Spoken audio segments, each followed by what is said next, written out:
जी हकीम वकार शाह जी, किसी ने सवाल किया है कि उम्र 50 साल है और कब्ज इंतहाई शदीद रहती है, जिसकी वजह से पेट के अंदर गैस हवा बनती है और वजू भी नहीं रहता।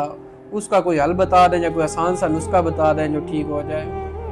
अस्सलाम वालेकुम जी। अली शराजी, इनके लिए एक बहुत ही आसान तरीन नुस्खा इनके साथ शेयर करते हैं। अगर ये इस्तेमाल करते हैं तो जितनी भी पुरानी कब्ज़ होगी उससे निजात मिलेगी, गैस नहीं बनेगी इंशाल्लाह। इनका वज़ू भी कायम रहेगा, क्योंकि वज़ू टूटते ही गैस की वजह से है।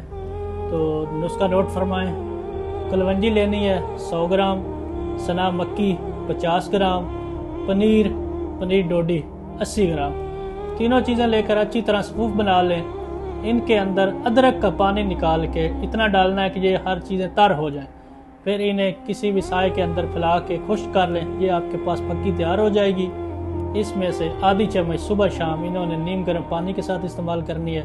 इंशाल्लाह 1 या 2 हफ्ते के अंदर दायमी से दायमी, पुरानी से पुरानी कब्ज़ से भी निजात मिलेगी और दोबारा गैस भी नहीं बनेगी। जिनका पेट बढ़ रहा है, अगर वो भी इस्तेमाल करते हैं तो इंशाल्लाह इससे पेट भी कम हो जाएगा।